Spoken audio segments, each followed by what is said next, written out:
আমার নাম সালমা। আমরা দুই বোন ছিলাম। আমার বোন আমার থেকে 2 বছরের ছোট ছিল। আমার বোনের নাম রূপা। বাবা মায়ের মারা যাওয়ার পরে আমরা দুই বোন অনেক অনেক একা হয়ে গিয়েছিলাম। আমি যেহেতু রূপার থেকে বলছিলাম, তাই আমি রূপাকে অনেক ভালোবাসতাম ও তার খেয়াল রাখতাম, কারণ আমাদের দুজনের আর কেউ ছিল না। রূপা ও আমাকে অনেক ভালোবাসত। আমার যখন বিয়ে ঠিক হয় তখন রূপাকে বলেছিলাম তাকেও আমার শ্বশুর বাড়িতে নিয়ে চলে যাব, কারণ আমি জানতাম আমাকে ছাড়া আর উপায় বাড়িতে একা থাকতে পারবে না। কারণ যাদের মাথায় ছাদ থাকে না, তাদের সেই বাড়িতে থাকতে খুব কষ্ট হয়। আমার যদি পারো ঠিক সেই একই অবস্থা ছিল। রূপা বলেছিল সে আমাকে ছেড়ে একা থাকতে পারবে না এবং সে অন্য কোথাও বিয়ে করে আমাকে ছাড়া আর থাকতে পারবে না, কারণ মা বাবারা যেমন তাদের বাচ্চাদের অনেক ভালোবাসে, ঠিক সেই ভালোবাসা আমি রূপাকে দিয়েছিলাম। তাকে আমি কখনো একা ফিল করতে দিইনি। আমি প্রদীপ নামের একটা ছেলের সঙ্গে বিয়ে করেছিলাম। প্রদীপকে আমি আগে থেকেই জানতাম। আমি প্রদীপ একে অপরকে ভালোবাসতাম। প্রদীপের সঙ্গে বিয়ে করার আগে তাকে বলেছিলাম আমার বোন আমার সঙ্গে শ্বশুর বাড়িতে থাকবে এবং প্রদীপের সঙ্গে চুক্তি করেছিলাম রূপা যদি বিয়ে করতে না চায় তাহলে সে সারা জীবন আমার বাড়িতে থাকবে। প্রদীপ বলেছিল এতে তার কোনো আপত্তি নেই। প্রদীপ আমাকে অনেক ভালোবাসত। প্রদীপের সঙ্গে আমি কোর্ট ম্যারেজ করেছিলাম। প্রদীপের বাবা মা ছিল না, তার বাবা মা অনেক আগেই মারা গিয়েছিল। প্রদীপের ছোট ভাই ছিল, সে বাইরে পড়াশোনা করত। প্রদীপ ভালো কোম্পানিতে জব করত।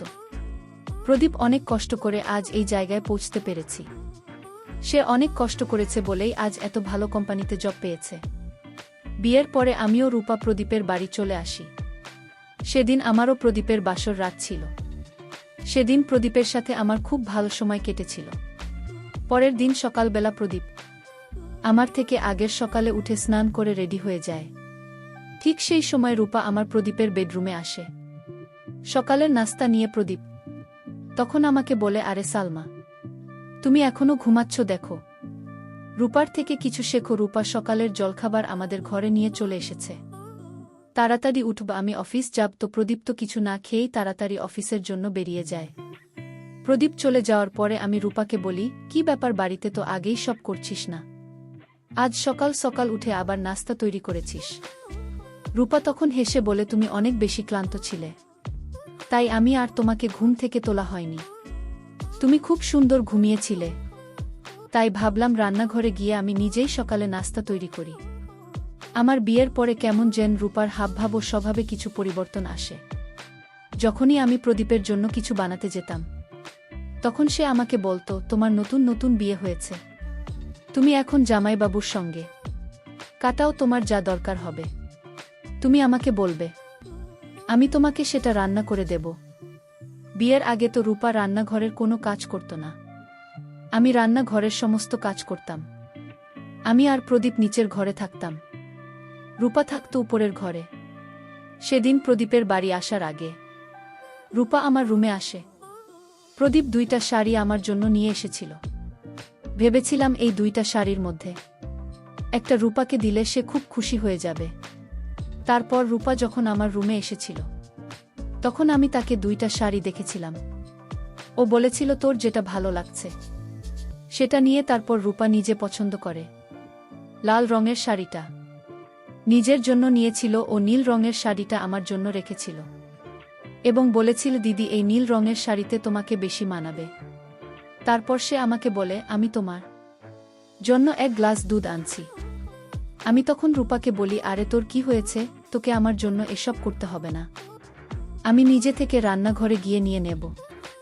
রূপা তখন আমাকে বলে, তোমার নতুন নতুন বিয়ে হয়েছে, এখন তোমাকে দেখে অনেক ক্লান্ত মনে হচ্ছে, তাই আমি নিজের হাতে তোমার জন্য খাবার এনে দেবে। এই বলে সে রান্নাঘর থেকে 1 গ্লাস দুধ এনে দেয়। আমি ওই দুধটা খেয়ে নিই। দুধ না খাওয়ার পরে আমার আর কিছু মনে ছিল না, কারণ আমি উঠে দেখি রাত 4টা বাজে এবং বিছানা থেকে উঠে আমি মাথা চেপে ধরি, কারণ ওই সময় আমার মাথা খুব ঘুরছিল এবং মাথাটা অনেক ভারী লাগছিল।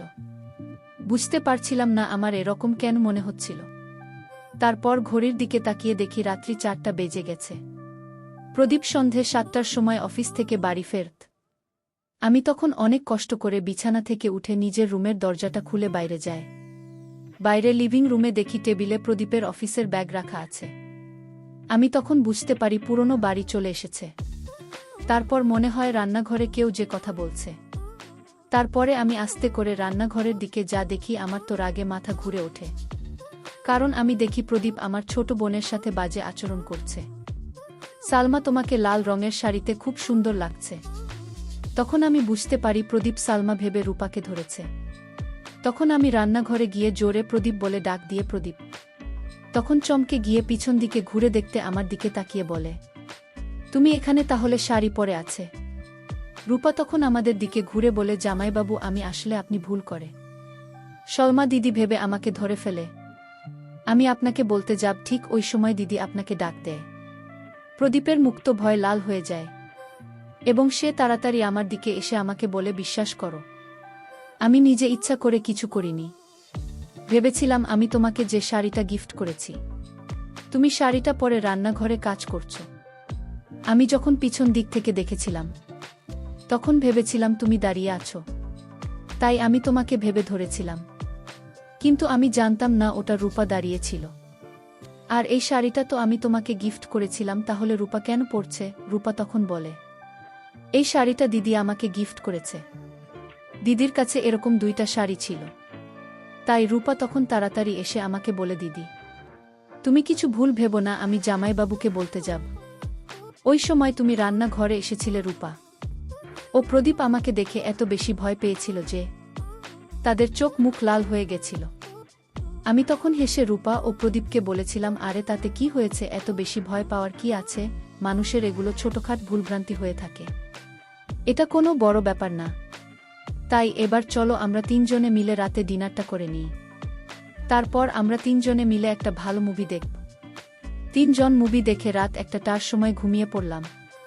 পরের দিন সকালবেলা আবার দেখি রূপা আমার থেকে আগে উঠে প্রদীপের জন্য টিফিন তৈরি করে দিয়েছে এবং সকালের নাস্তা রেডি করে দিয়েছে। যখন আমি আর রূপা আমাদের বাড়িতে থাকতাম তখন সে রান্নাঘরের কোনো কাজ করত না, কিন্তু আমার শ্বশুরবাড়িতে আসার পর থেকে রান্নাঘরের সমস্ত কাজ রূপা করত। এদিকে প্রদীপের বাড়ি আসার আগে প্রত্যেক দিন রূপ আমাকে 1 গ্লাস করে দুধ খেতে দিত। আমি খুব খুশি খুশি ওই দুধটা খেয়ে নিতাম। খাওয়ার পরে আমার আর কিছুই মনে থাকত না এবং খাওয়ার 4 থেকে 5 ঘন্টা পরে কোনো দিন বা 23 ঘন্টা পরে আমার ঘুম ভাঙত। এইভাবে 5-7 দিন চলার পরে আমি বুঝতে পারি কিছু একটা গণ্ডগোল আছে, যার জন্য আমি প্রত্যেক দিন সন্ধেবেলাতে দুধ খাওয়ার পরেই ঘুমিয়ে পড়ি। সেদিন যখন সন্ধেবেলায় আমি নিজের আলমারিটা খুলে শাড়িগুলো গোছগাছ করে রাখছিলাম তখন দেখি প্রদীপের দেওয়া আরও 2টা শাড়ি আলমারির মধ্যে নেই। আমি তখন আমার রুমে খুঁজতে শুরু করি, কিন্তু আমি শাড়িটা কোথাও খুঁজে পাইনি। সেদিন যখন রূপা সন্ধেবেলায় আমার রুমে আসে এবং আমার জন্য 1 গ্লাস দুধ নিয়ে আসে তখন সে আমার মাথায় হাত বুলিয়ে অনেক মিষ্টি মিষ্টি কথা বলে এবং আমি তার কথায় বলে যাই এবং সে নিজের হাতে আমাকে খাইয়ে দেয়। খাওয়ার কিছুক্ষণের মধ্যেই আমার কিছুই মনে ছিল না। আমার যখন চোখ খোলে তখন দেখি ঘড়িতে রাত্রি 1টা বাজে এবং আমার পাশে পুরনো ঘুমিয়ে আছে। আমার তো ঘড়ির দিকে তাকাতেই মাথা খারাপ হয়ে যায়, কারণ এভাবে প্রত্যেক দিনই প্রদীপ আমাকে ঘুমন্ত অবস্থায় দেখতে। সকালবেলা দেখি প্রদীপ আমার উপরে অনেক রাগ করে আছে। আমি তাকে জিজ্ঞেস করি, তুমি আমার উপরে কেন রাগ করে আছো? প্রদীপ তখন বলে, আমাদের নতুন নতুন বিয়ে হয়েছে, আমি প্রত্যেক দিন ভাবে অফিস থেকে বাড়ি এসে তোমার সঙ্গে সময় দিব, কোথাও ঘুরতে যাব, কিন্তু তুমি তো এমনভাবে ঘুমিয়ে থাকো, মনে হয় যেন কত বছর ধরে তুমি ঘুমাওনি। প্রদীপের কথা শুনে তার রাগ ভাঙানোর জন্য আমি তাকে বলি, আজ আমি ঘুমোব না, আজ তুমি আর আমি বাইরে ঘুরতে যাব। তারপর ভালোবাসার কিছু কথা বলে প্রদীপের আমি রাগ দূর করি। ঠিক ওই সময় রূপ আমাদের ঘরে ঢুকে পড়ে। ও বলে, জামাইবাবু, আপনার টিফিন রেডি করেছি। জানি না কেন এই কিছুদিন থেকে মনে হচ্ছে রূপা আমার সব কিছু নকল করার চেষ্টা করছিল এবং সে প্রদীপের কাছে যাওয়ার চেষ্টা করছিল। তারপরে আবার আমার মনে হয় আমি নিজের বোনের ব্যাপারে হয়তো খারাপ ভাবছি। তারপর সেদিন সন্ধ্যার আগে প্রদীপ অফিস থেকে ফোন করে বলে, তুমি আমার অফিসের বাইরে চলে এসো। আমি আর বাড়ি যাব না। অফিস থেকে বেরিয়ে তোমাকে নিয়ে একটা ভালো জায়গায় ঘুরতে যাব। তারপর আমি প্রদীপের কথা মতো বিকেল বেলাতে ঘর থেকে বেরিয়ে যায়। ওই সময় রূপা ঘুমোচ্ছিল, তাই আমি আর তাকে বিরক্ত করিনি। তারপরও আমি বাইরে গিয়ে কিছুক্ষণ পরে রূপাকে ফোন করে বলে দিই আমি তার জামাইবাবুর সঙ্গে ঘুরতে বেরিয়েছি। রূপা তখন বলে তুমি আমাকে না নিয়ে চলে গেলে। আমি তখন রূপাকে বলেছিলাম তুমি ঘুমোচ্ছ, তার জন্য তোকে আর বিরক্ত করিনি। নেক্সট টাইম তোকে সঙ্গে করে নিয়ে যাব। আমাদের বিয়ে প্রায় 1 মাস পরে আমার দেওর বাড়ি আসে। সে আমাদের বিয়েতে আসতে পারেনি, কারণ তার পরীক্ষা চলছিল। আমার দেওয়ার আমার সঙ্গে খুব গল্প করত, এবং তার কিছুদিন থাকার পরে আমার মনে হয়েছিল সে হয়তো আমার বোনকে মনে মনে পছন্দ করতে লেগেছে। কারণ সে যখন আমার কাছে বসত তখন সে রূপার ব্যাপারে জিজ্ঞেস করত। আমি বুঝতে পেরেছিলাম আমার দেওর রূপাকে পছন্দ করতে লেগেছে। একদিন আমি ওকে জিজ্ঞেস করেছিলাম তুমি কি রূপাকে পছন্দ করো? তখন সে লজ্জা পেয়ে বলেছিল বৌদি তুমি যদি কিছু খারাপ মনে না করে তাহলে আমি তোমাকে সত্যি কথা বলবো। আমি তখন বলেছিলাম তুমি একদম ভয় পেও না, তোমার মনে যা আছে আমাকে বলতে পারো, আমি তোমার সাহায্য করে দিতে পারি। তখন দেওয়ার বলেছিল আমি রূপাকে পছন্দ করি, কিন্তু তাকে বলার সাহস পাচ্ছি না। আমি যখন দেওয়ারকে বলেছিলাম কোনো ব্যাপার না, আমি রূপাকে বলে দেখব। এমনিতেও রূপা খুব লাজুক স্বভাবের মেয়ে, ও যদি তোমাকে মনে মনে পছন্দ করে তাহলে তোমাকে কোনোদিন বলবে না, তাই এই ব্যাপারে তোমাকেই আগে বলতে হবে। আমার পারমিশন পেয়ে আমার দেওর রূপাকে একদিন সাহস করে গোলাপ ফুল দিতেছিল। তখন রূপা অনেক রেগে গোলাপ ফুলটা হাত থেকে ছুঁড়ে ফেলে দিয়েছিল। ওদেরকে বলেছিল তোমার সাহস তো কম না, তুমি আমাকে গোলাপ ফুল দিতে এসেছ। আমি যখন প্রদীপ জামাইবাবুকে তোমার ব্যাপারে বলবো তাহলে তুমি ভাবতেও পারবে না জামাইবাবু তোমার কি অবস্থা করবে। এই কথাগুলো আমার দেওর এসে আমাকে বলেছিল যে রূপা তার সঙ্গে কত খারাপ ব্যবহার করেছে, অথচ আমার দেওর দেখতে অনেক সুন্দর ও হ্যান্ডসাম ছিল। তা সত্ত্বেও রূপা আমার দেওরকে পছন্দ করেনি। আসলে আমি ভেবেছিলাম আমার দেওর যদি রূপাকে বিয়ে করে তাহলে চিরকালের মতো এই বাড়িতেই থেকে যাবে, তাহলে আমার বোন আমার চোখের সামনে থাকবে এবং আমাকে তার জন্য চিন্তা করতে হবে না। কিন্তু রূপার মনে কি ছিল আমি সেটা প্রথমে বুঝতে পারিনি। আমি কল্পনাও করতে পারিনি আমার নিজের বোন আমার এত বড় ক্ষতি করবে। রূপা তো আমার নিজের বোন ছিল, তাই আমিও তাকে চোখ বন্ধ করে বিশ্বাস করেছিলাম। একদিন আমি হঠাৎ করে দেখি আমার দেহ লুকিয়ে লুকিয়ে দরজার ফাঁকা দিয়ে রূপাকে দেখছে। আমি সেদিন দেওরকে বলেছিলাম আমি তোমায় আমার বোনকে রাজি করার জন্য পারমিশন দিয়েছি, তার মানে এই নয় যে তুমি আমার বোনকে লুকিয়ে লুকিয়ে দেখবে। আমার দেওর তখন বলে বৌদি তুমি ভুল ভাবছ, আমার তো মনে হয় রূপা প্রদীপ দাদার উপরে নজর দিয়েছে, কারণ আমি কাল রাতে দাদাকে রূপার ঘর থেকে বের হতে দেখেছিলাম। দেওয়ালের মুখ থেকে ওই সব কথা শুনে আমি রাগে তার গালে এক চড় মেরেছিলাম ও বলেছিলাম আমার বোন তোমাকে পছন্দ করেনি, তাই বলে তুমি এভাবে আমার স্বামীর সঙ্গে আমার বোনকে চরিত্রহীন করার চেষ্টা করছ। আমাদের তখন আমার মাথায় হাত দিয়ে বলে বৌদি আমার কথা বিশ্বাস করো, আমি তোমাকে মিথ্যে কথা কেন বলবো। কাল রাতে আমার মনে হয়েছিল দাদা রূপার ঘর থেকে বেরিয়ে তোমার ঘরে গেছে। আমি তখন বলি ওটা তোমার মনে হয়েছিল এবং মনে হওয়ার কথা বেশিরভাগ সময় ভুল প্রমাণিত হয়। দে তখন বলে বৌদি তুমি আমার কথা বিশ্বাস করো, আমার এখনো মনে হয়েছিল রূপার ঘরে কেউ যেন কথা বলছে, তাই আমি লুকিয়ে দেখার চেষ্টা করছিলাম রূপার ঘরে কে আছে। আমি তখন রেগে ওকে বলি তুমি এখন চুপ করো, আমার সামনে থেকে চলে যাও, আমি তোমার ফালতু কথা শুনতে চাই না। আমি তোমাকে অনেক ভালো ভেবেছিলাম আমার বোনের সঙ্গে তোমার বিয়ে দেব, কিন্তু তুমি তো আমার বোনকে চরিত্রহীন প্রমাণিত করার জন্য উঠে পড়ে লেগেছে।